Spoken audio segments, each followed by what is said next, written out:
Life insurance കമ്പനിയിലെ final അക്കൗണ്ട്സിൽ revenue account, P&L account and balance sheet, ഈ 3 അക്കൗണ്ട്സുമാണ് പ്രിപ്പയർ ചെയ്യാനുള്ളത്. Revenue accounts form A, RA, P&L account form A, PL and balance sheet form A, BS ആണ് ഉണ്ടാക്കുക. Revenue account prepare ചെയ്യാൻ ഇന്ന് നോക്കാം. റവന്യൂ അക്കൗണ്ടിൽ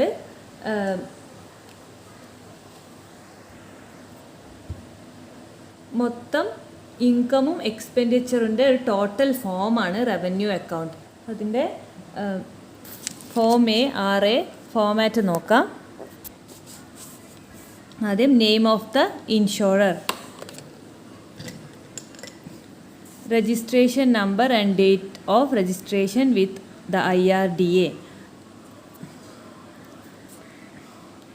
revenue account for the year ended 31st, എത്ര ഡേറ്റ് എന്ന് വെച്ചാൽ എഴുതുക. അപ്പോൾ ഇത് ആദ്യം ഇൻകം ഫുൾ എഴുതി, എന്നിട്ട് എക്സ്പെൻഡിച്ചർ എഴുതി, ഇൻകം മൈനസ് എക്സ്പെൻഡിച്ചർ ചെയ്യുക. നമ്മൾ P&L അക്കൗണ്ട് പോലെ തന്നെയാണ് ചെയ്യുക.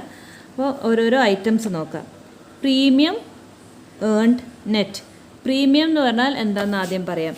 പ്രീമിയം എന്ന് പറഞ്ഞാൽ എന്താ? ഇൻഷുറൻസ് എടുക്കുമ്പോൾ ഇൻഷുറൻസ് ഹോൾഡർ കമ്പനിക്ക് അടക്കുന്ന തുകയാണ് പ്രീമിയം, അല്ലേ? പ്രീമിയം അടച്ചാലേ ഇൻഷുറൻസ് കിട്ടുള്ളൂ. അപ്പോൾ ഇൻഷുറൻസ് കമ്പനീനെ വെച്ച് നോക്കുമ്പോൾ പ്രീമിയം അവരുടെ ഇൻകമാണ്, അവരുടെ മെയിൻ സോഴ്സ് ഓഫ് ഇൻകമാണ്. അപ്പോൾ പ്രീമിയത്തിൽ തന്നെ കുറേ ഐറ്റംസ് വരുന്നതുകൊണ്ട് എല്ലാം കൂടെ ഇവിടെ എഴുതാതെ പ്രീമിയം ഷെഡ്യൂൾ 1 എന്നിട്ടിട്ട് ഇവിടാണ് ഒരു ഷെഡ്യൂൾ 1 പ്രീമിയം എന്ന് പറഞ്ഞിട്ടൊരു ഷെഡ്യൂൾ തുടങ്ങിയിട്ട് അതിലാണ് പ്രീമിയം എഴുതുക. അതിൻ്റെ ടോട്ടൽ എമൗണ്ട് ആണ് ഇപ്പുറത്തേക്ക് എഴുതുക. അതായത് പ്രീമിയം തന്നെ ഫസ്റ്റ് ഇയർ പ്രീമിയം എന്ന് പറഞ്ഞാൽ ആദ്യം ഫസ്റ്റ് അടക്കുന്ന പ്രീമിയമാണ് ഫസ്റ്റ് ഇയർ പ്രീമിയം. അങ്ങനത്തെ പ്രീമിയംസ്.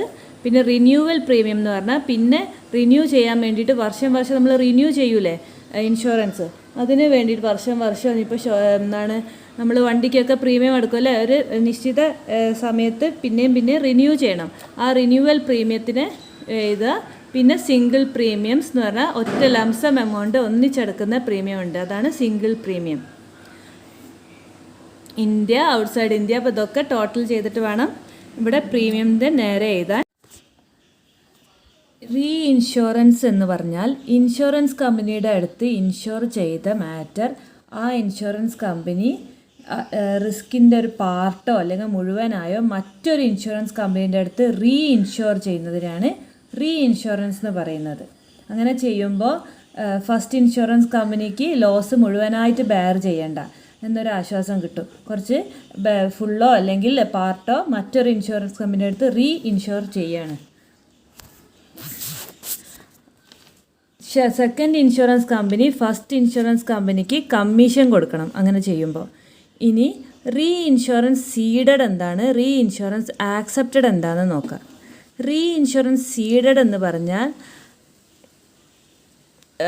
കമ്പനി ഈ ഒരു ഫസ്റ്റ് ഇൻഷുറൻസ് കമ്പനി മറ്റൊരു ഇൻഷുറൻസ് കമ്പനീൻ്റെ അടുത്ത് റീ ഇൻഷുർ ചെയ്യുന്നതിനാണ് റീ ഇൻഷുറൻസ് സീഡഡ് എന്ന് പറയുന്നത്.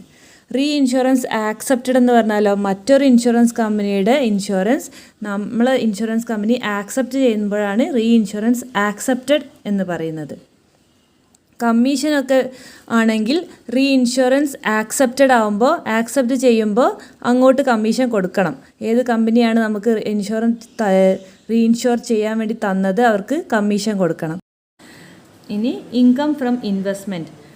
മറ്റ് ഇൻവെസ്റ്റ്മെൻറ്റിൽ നിന്നുണ്ടായ ഇൻകം, അതായത് വേറെ ഇൻവെസ്റ്റ്മെൻറ്റ്സിൽ നിന്നുണ്ടായ ഇൻട്രസ്റ്റ്, ഡിവിഡൻസ് ആൻഡ് റെൻറ്റ്സ്, അതിൻ്റെ gross amount, profit on sale or redemption of investment, loss on sale or redemption of investment.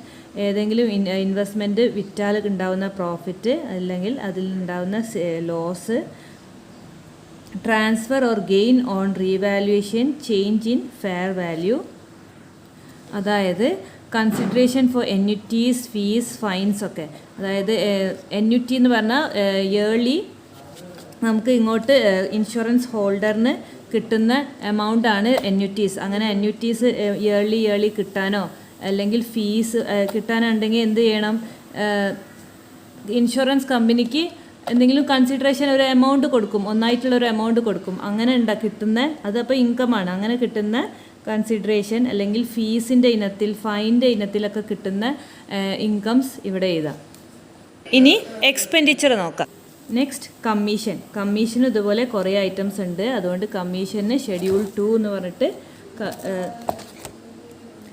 Schedule 2 commission expenses എന്ന് പറഞ്ഞിട്ട് വേറെ തന്നെ ഒരു ഷെഡ്യൂൾ ഉണ്ടാക്കിയിട്ട് അതിൻ്റെ ടോട്ടൽ വേണം ഇങ്ങോട്ട് എഴുതാൻ, ഇവിടെ എഴുതാൻ.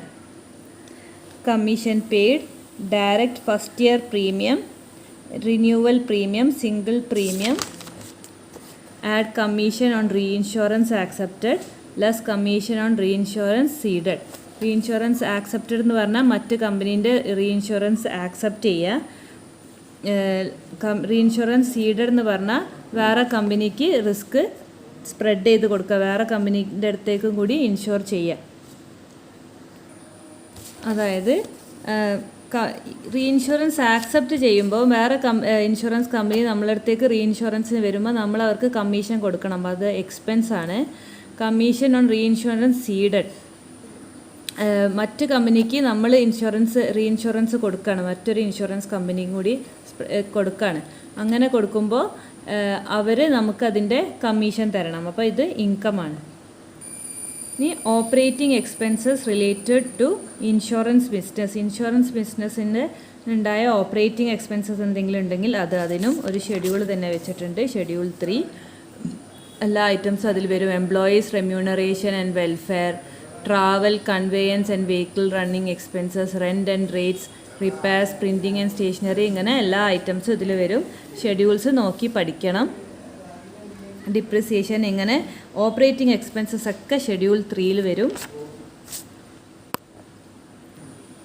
Provisions for doubtful debts, bad debts written off, provision for taxation, provision for other taxation, ഇതൊക്കെ ഡീറ്റെയിൽ ആയിട്ട് പ്രോബ്ലം ചെയ്യുമ്പോൾ മനസ്സിലാക്കുക. എല്ലാം കൂടെ അപ്പോൾ പറഞ്ഞ് കൺഫ്യൂഷൻ ആക്കുന്നില്ല.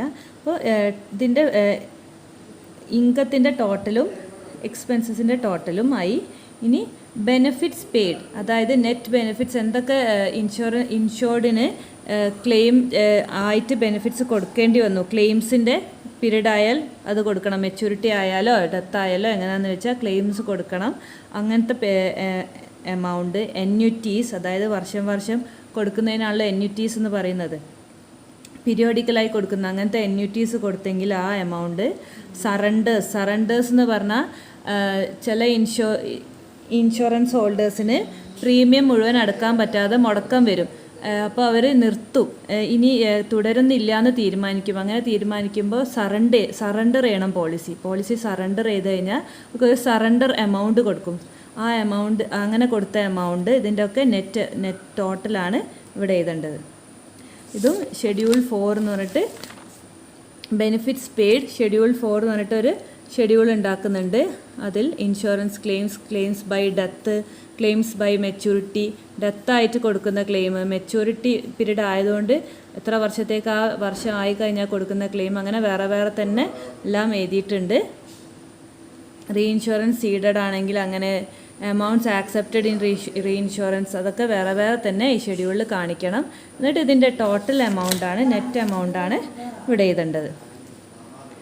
ഇനി change in valuation of liabilities against life policies in force, എന്തെങ്കിലും ലയബിലിറ്റിയിൽ ഉണ്ടായ മാറ്റങ്ങൾ ഉണ്ടെങ്കിൽ അത് ഇവിടെ കാണിക്കണം. ഇപ്പോൾ ടോട്ടൽ C.